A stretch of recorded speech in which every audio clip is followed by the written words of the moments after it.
Thank you, everybody. It was wonderful, inspiring film as an entrepreneur. I know that our journey is not for the faint of heart. And there were many moments in that film I resonated with you, your tears. Yeah. I felt them. I have cried them many, many times, as early as maybe last week. It's just an ongoing journey. But Janell, I want to congratulate you really on the business that you built. And I know, we understood your why you built Camille Rose. It was out of love, handcrafted with love for your family. And I know this film, the common theme was love. And so we're going to continue these conversations and continue sharing love with you all through these conversations. What I wanted to ask you is your why for going bigger, for going beyond family and friends to those big box stores. I think it's pretty much like what I said in the film. Like, my why in Camille Rose is, I think, bigger than me. I truly believe that God has put me on this path. And sometimes I can't even believe that I'm in the beauty industry. Like, I never set out to do this at all. I really think that, it was a gift from God, and He chose me. And I was just so excited when I started ordering all these ingredients, and I researched different herbs and got in my kitchen and started formulating, the outcome of what the products did and how it felt, and using them on my children, like just seeing like how their hair would be more moisturized, or the eczema, the bleeding eczema and the diaper rash would completely be gone. So back then I was just struggling, and I said, I have to do something for them, and I need to be able to share it with other people who were having the same issues that, I had. Mm-hmm. Now, what was your why for making this film? To share this story? First of all, I came here last year for the very first time, and I was so inspired and excited to be here and be a part of the festival that I was like, you know what? I'm gonna create a documentary, and I'm gonna be back next year. And so I did just that. But more importantly, I think that, I'm 10 years in the business, so I feel that it is now my time to share and tell my story. Not only the fluffy stuff that you guys see, the pretty products on the shelf, but the behind the scenes and the struggles, that I've gone through. Most people don't know it, but I was in a big box retailer. I was in Target for a full year, still making every product that Target ordered out of my kitchen, because I knew nothing about a laboratory. I didn't know how to get a lab. I knew nothing about any of that, and it almost took me out. Let me add that. But when I got to the point where I knew, okay, I cannot keep up, I have to search for a laboratory. My products are pretty much made with food grade ingredients, so I got a lot of we can't help you with that. We don't make food. We don't order food ingredients in this laboratory. We have synthetics. You don't have to use, real honey. We can save you some money. And that was a struggle for me as well, because I didn't want to change the products on my consumers. So I had to search high and low to find a partner that believed in what I believed in. Well, thank you for your sustainable and ethical practices, because many of the products we use, we have to worry about other pollutants and chemicals and what have you. So thank you for loving us enough to be sustainable and ethical. I want to ask Erica and Chase real quickly. As a director and producer, where did you guys come into this story, and what inspired you? I'll start with Erica or Chase. Okay. So I think what Janell just mentioned, when she was here last year, she called me afterwards, and I think she was probably still here when I got the call, saying, I want to do a documentary. And I said, okay, about Camille Rose? No. I want to do it about other product makers. I want to shine a light on other people going through the same process and the same journey. And I said, okay, well, let's dig into it. Let's tell the story. So Erica is someone who I work with frequently, and I said, I think I know the perfect person to bring on to help articulate the story perfectly. So we brought Erica in. We went to the Camille Rose headquarters, and we had a powwow. And we just discussed what was important to Janell to relay, what type of story she wanted to tell, what type of entrepreneur she wanted to highlight, what type of products were important. And we just went on a quest to find and seek out those people that we thought would be voices and stories that we wanted to amplify, because that's what this was about, amplifying other voices, not just Janell Stephens. So it's about highlighting the people that are in the documentary, but also showing the viewers that this is attainable. Right. Because sometimes when you see someone reach this level of success, you think, oh, I could never do that. They must have had this, or they must have had that. So we really wanted to show what it takes to go through the process, and that she's just like you.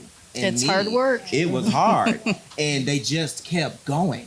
Right. So that's what we wanted to show, and that's how we kind of got on board that phone call. And then we interviewed many people, So many right, in people. business. Yeah. Indeed. So the people that we chose, I just felt a special connection with those entrepreneurs. Yeah, I mean, definitely we had the connection to each of the creators or artists, right, that were in this video. But a big thing for me as a director was when I spoke to Janell and I asked, right, because I spoke to Chase, he's a creative, and I understood that, but to get the heartbeat of what was before me, right?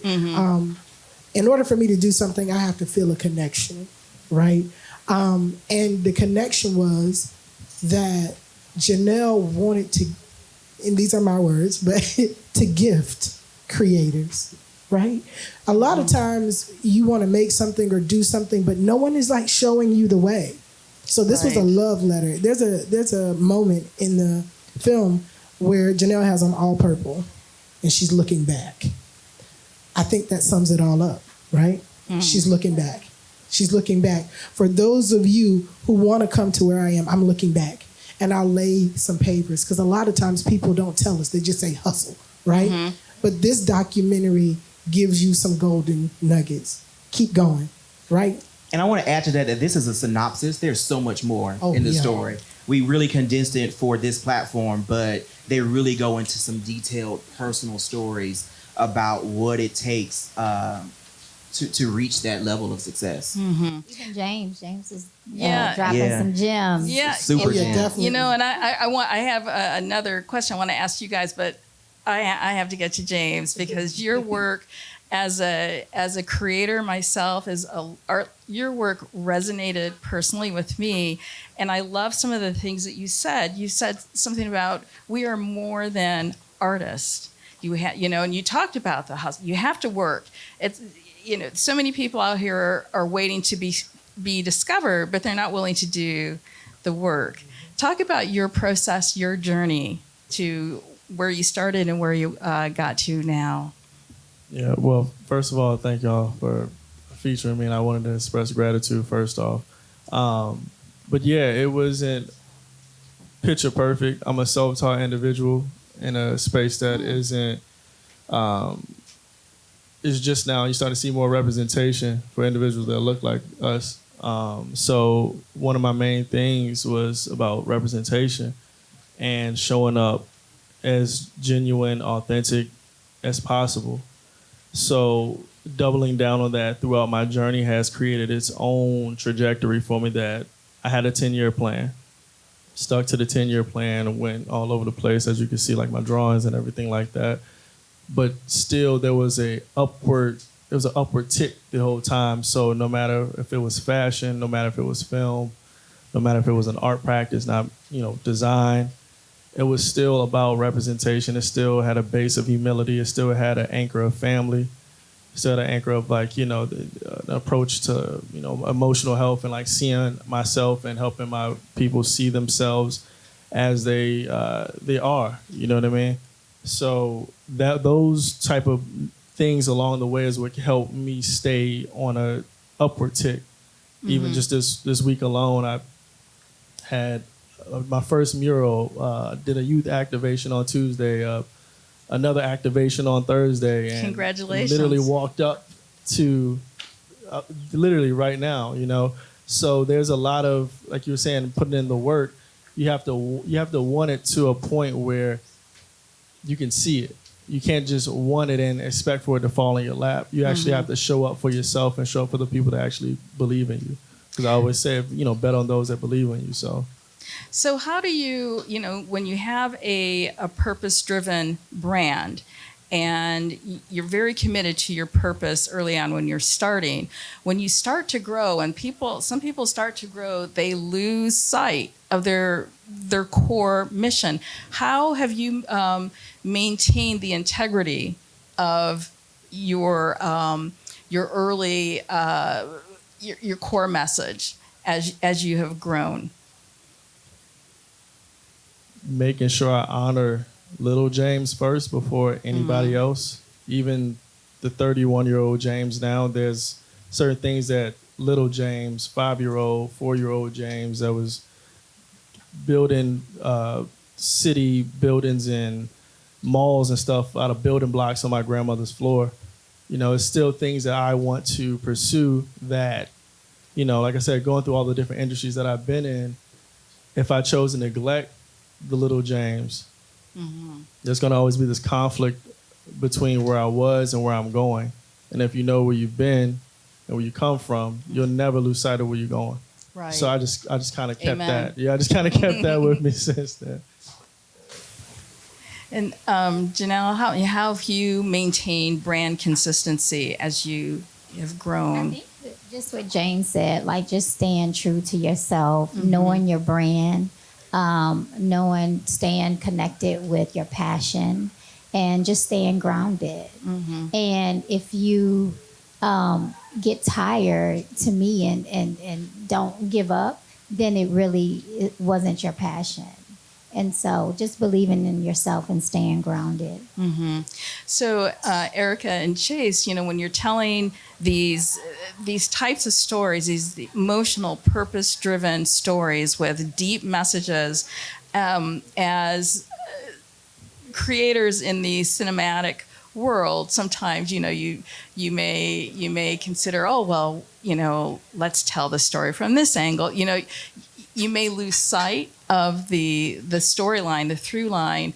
And I know, there are different, distinctly different roles for a director and a producer. So I'm wondering how the two of you collaborated, how the two of you meshed your own visions for this piece while maintaining the objective of the original or mission of the original storyline. It was, I don't want to use the word challenge, but it was an intentional challenge because that's one of the reasons why I wanted to work with Erica on this project, was because we do have different perspectives, very different points of views, very different life experiences. So I knew that I wanted to keep Janell's vision, but I also wanted it to be light. I wanted it to feel fresh, while also maintaining the story. And that is what I really wanted Erica for, was to make sure that we told these people's stories. And I think ultimately that took a lot of hashing out, like hours. Erica hours. is like Oprah. She's going to bring the tears out. It took hours That's to make her sure role. that there was that balance there. And I think we accomplished that. Yeah, we did. It definitely, first and foremost, to keep the vision in front of you, right? Just like them as creators. We're creating also. So what is the purpose, right? We can't lose the purpose. But also Chase is right. As a producer, Chase had to reel me in, because I'll Oprah that thing and I'll go to left field. I want it moody. I need light, and Chase is very much so right, but this is where we're going to live, right? And even that was the first challenge of just deciding what tone we wanted it to be. Right. What was the tone, the difference between their lighting and Janell's lighting. Right. Those are things that are important that some people don't, even notice sometimes, but it's very intentional.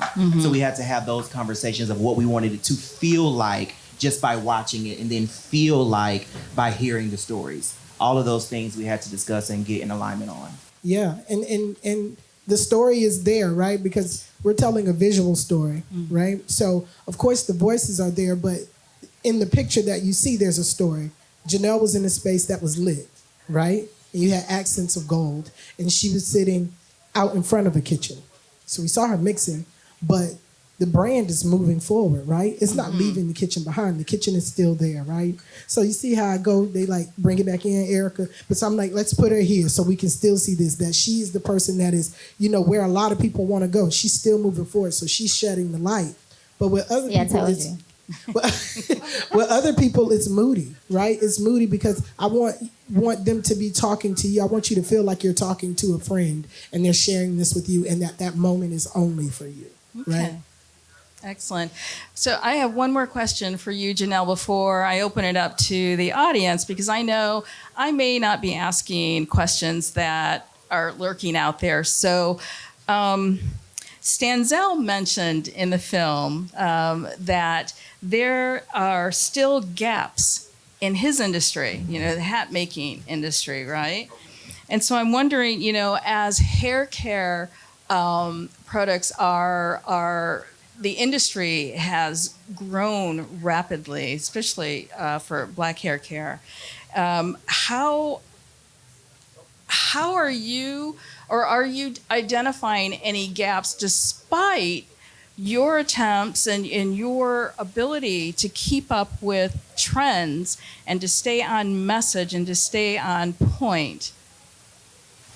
Am I identifying it? I just think for me, I don't know if I necessarily try to keep up with trends with the product. I think I stay with my core and stay grounded in why I founded Camille Rose and what the brand represents. And that's ingredients. That's products that are rich in moisture. That's ingredients that are worry-free. You know, that is first and foremost to me and for my brand, Camille Rose. That's why I started the brand. I don't want to create a product because this product is hot right now and this is how we want to wear, you know, our hair at the moment. I just stay grounded and stay, you know, true to Camille Rose and why I founded Camille Rose. Okay. And James, what about you? You know, as taste and art and furniture changes, we've seen, you know, movements from big furniture to boxed, you know, minimalist type furniture. How are you able to stay true to who you are while the world is moving around you, evolving around you? And are you moving with the trends or offering, you know, the trendy, the new interest, or appealing to the new interest? Yeah, as it relates to a trend, I think operating outside of trends, but being aware of what they are, and using that as a point of maybe sometimes marketing, but as it relates to the actual product itself, as Janell stated, staying true to what you know and what your core is and innovating from that point. Whether that's, you know, going from a V1 model of a chair to a V2, it might still be the same silhouette, but you realize you want to offer something different and maybe elevate a different experience based off of the materiality that you might be using. The same thing with art. I started off in sculpture. And as I mentioned before, being self-taught, nobody could really say, hey, you should go this way or go that way. I kind of just would inform what preceded everything in my practice is what informed the next thing. Mm-hmm. So I have a lot of data that is very specific to my brand, specific to my practice, and being able to cross-pollinate, I'm able to create this space for me to exist as my own. And I'm not competing, and I'm very grateful for that, and it's a beautiful thing. I know there's big box and, you know, I guess similar styles or trends that are happening that, you know, organic shapes are coming back and things like that. But I've been doing that for the last 6 years, so it's like, was I ahead? Maybe, but so they were following you, like, you know. But it was something that was natural. It was a natural progression. I would just lean on what Janell was saying, was like staying true to your core and, you know, innovating from that point, knowing what your market is, knowing who your target audience is, and knowing what you want to do in the end game, and, you know, dropping little pinpoints along that way. Well, so on this stage is a gold mine of knowledge, of information. We have self-taught MBAs on this. Erica, you and Chase, you guys went to school for production and directorial, or are you guys self-taught too? Self. Shut up. Really? Yeah, I'm so tired. We all handcrafted. Oh, man. Well, I'm hanging with you guys. So I want to invite you all, you know, take advantage of this knowledge base we have here. If there's any questions in the audience, raise your hand, come towards me.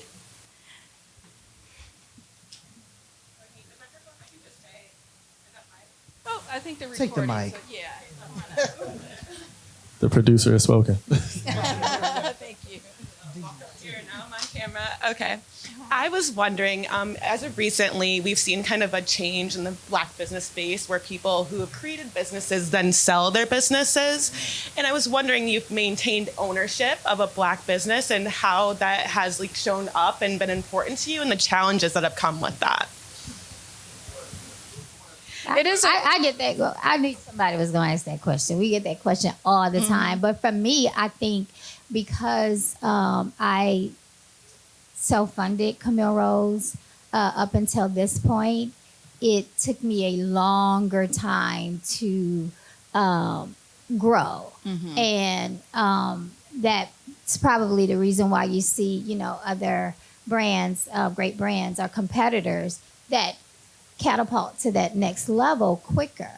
But I was okay with that. And you have to be okay with that. So I'm okay with growing at my own pace. I'm okay with keeping a tunnel vision. And I'm okay with competing with myself because I knew that I was funding Camille Rose 100% by myself. So. That was a great question. Thank you, because I was doing some research in preparation for this panel, and I read that, you know, a couple of brands that were known for being in Black-owned businesses really aren't. And so, I applaud you guys for maintaining ownership of your product, your passion work, your heart work.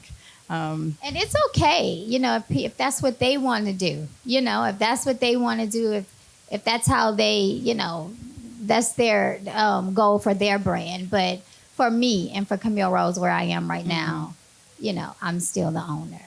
Yeah, and one thing I would add to it is if it is the goal to stay, to own your company, understanding the relationships that can be garnered through partnership and collaboration in order to leverage those type of things to be able to scale and get into different markets and things of that nature, because you do hit a point where you can't do everything on your own. You cannot, and it takes cheddar. It takes a lot of money. If you want to grow your business worldwide, you need money to do so, you know. And so if somebody seeks funding, that's on them, and that's perfectly okay. Any other questions? No? Well, I want to thank you all for your time, for the beautiful film, the inspirational film you showed, and for sharing your stories. They're valuable, and I look forward to following in some of your footprints. Thank you, guys. Appreciate it.